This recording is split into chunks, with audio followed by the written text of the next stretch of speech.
Ya, Assalamualaikum warahmatullahi wabarakatuh. Kami dari kelompok 17 akan memaparkan sedikit tentang prosedur pendekatan problem posing. Mata kuliah pemecahan masalah matematika, dosen pengampu Ibu Ifada Novikasari. Kami dari kelompok 17 yang beranggota yang pertama Devi Rizkita Putri dan Era Dwi Aminatun Sari.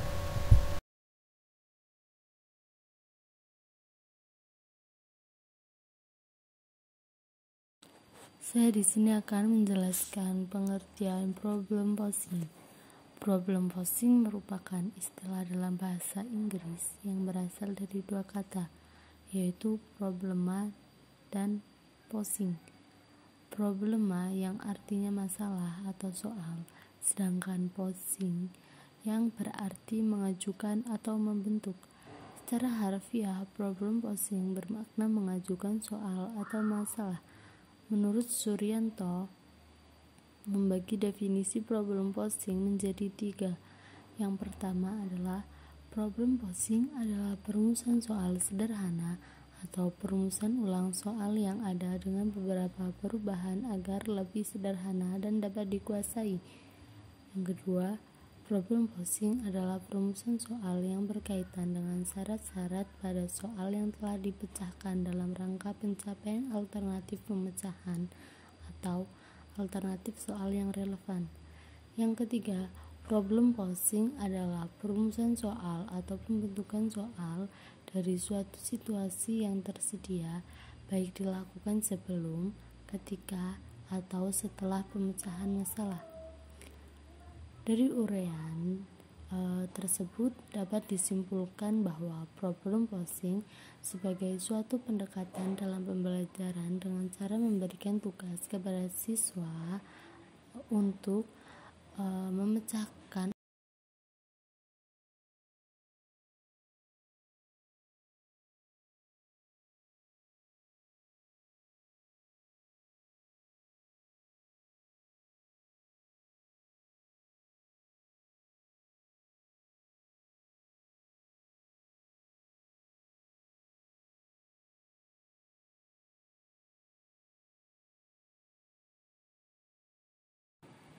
Pada prinsipnya, model pembelajaran problem solving adalah suatu model pembelajaran yang mewajibkan para siswa untuk mengajukan soal sendiri melalui belajar soal atau berlatih soal secara mandiri. Pada tahap proses belajar mengajar dengan pendekatan problem solving, yang pertama adalah penyusunan rencana kegiatan dan bahan pembelajaran. Terus yang kedua, guru mengorganisasi bahan pembelajaran dan mempersiapkannya. Setelah itu, guru menyusun Untuk yang kedua, ada tindakan proses belajar mengajar dengan pendekatan problem posing. Yang pertama, guru menjelaskan materi pelajaran kepada siswa. Kedua, guru melakukan tes awal yang hasilnya digunakan untuk mengetahui tingkat daya kritis siswa. Ketiga, guru membentuk kelompok-kelompok belajar yang heterogen. Setiap kelompok terdiri dari 5-6 orang. Keempat, guru menugaskan setiap kelompok belajar untuk merasum beberapa buku yang berbeda. Kelima, guru menugaskan masing-masing siswa dalam kelompok membuat pertanyaan dalam lembar problem posing 1. Keenam, semua tugas membuat pertanyaan dikumpulkan dalam kelompoknya, kemudian dilimpahkan pada kelompok lainnya. Ketujuh, setiap siswa dalam kelompoknya melakukan diskusi internal untuk menjawab pertanyaan yang diterima dari kelompok lain. Setiap jawaban ditulis dalam lembar problem posing 2. Kedelapan, pertanyaan yang telah ditulis dalam lembar problem posing 1 dikembalikan pada kelompok asal untuk kemudian diserahkan kepada guru, dan jawaban pada lembar problem posing 2 diserahkan juga kepada guru. Kesembilan, perwakilan dari setiap kelompok mempersilahkan hasil resum dan pertanyaan yang telah dibuatnya pada kelompok lain. Kesepuluh, guru menyuruh siswa kembali ke tempat duduknya masing-masing. Terakhir, guru memberikan tugas rumah secara individual.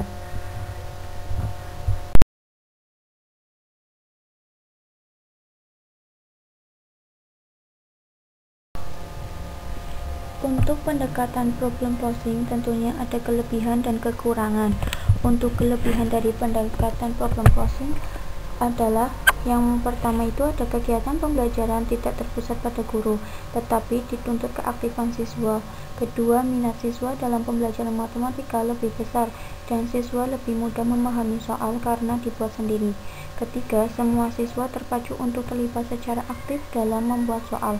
Keempat, dengan membuat soal dapat menimbulkan dampak terhadap kemampuan siswa dalam menyelesaikan masalah.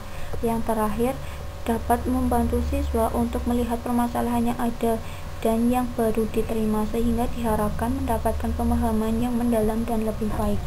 Untuk kekurangannya sendiri ada dua. Yang pertama, persiapan guru lebih karena menyiapkan informasi apa yang dapat disampaikan. Kedua, waktu yang digunakan lebih banyak untuk membuat soal dan menyelesaikannya sehingga materi yang disampaikan lebih sedikit.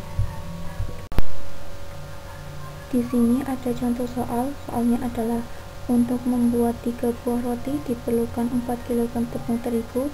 Jika rotinya akan dibuat sebanyak 15 buah, berapakah tepung terigu yang diperlukan? Tentunya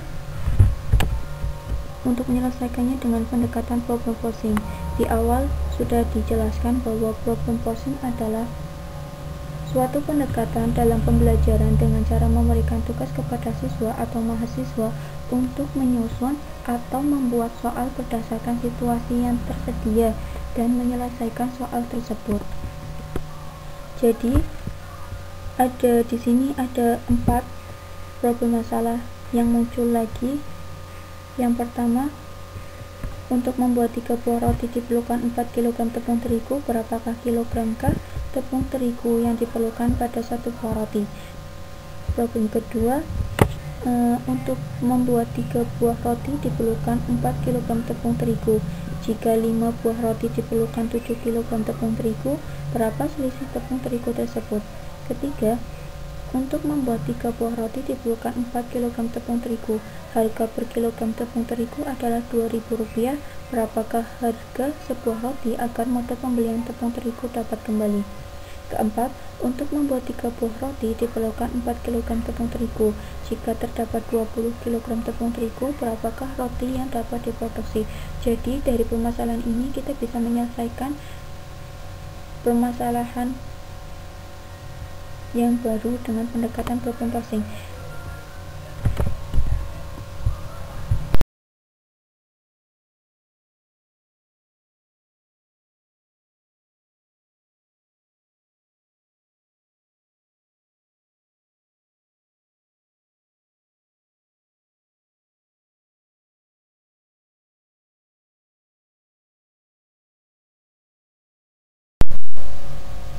Yang terakhir ada kesimpulan.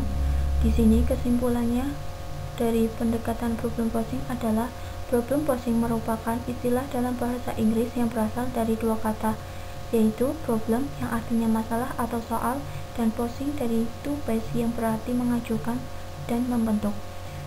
Secara harfiah, problem posing bermakna mengajukan soal atau masalah. Problem posing sebagai suatu pendekatan dalam pembelajaran dengan cara memberikan tugas kepada siswa atau mahasiswa untuk menyusun atau membuat soal berdasarkan situasi yang tersedia dan menyelesaikan soal tersebut. Situasi dapat berupa gambar, cerita, rumus, atau informasi lain yang berkaitan dengan pembelajaran. Pada prinsipnya, model pembelajaran problem posing adalah suatu model pembelajaran yang mewajibkan para siswa untuk mengajukan soal sendiri melalui belajar soal atau berlatih soal secara mandiri.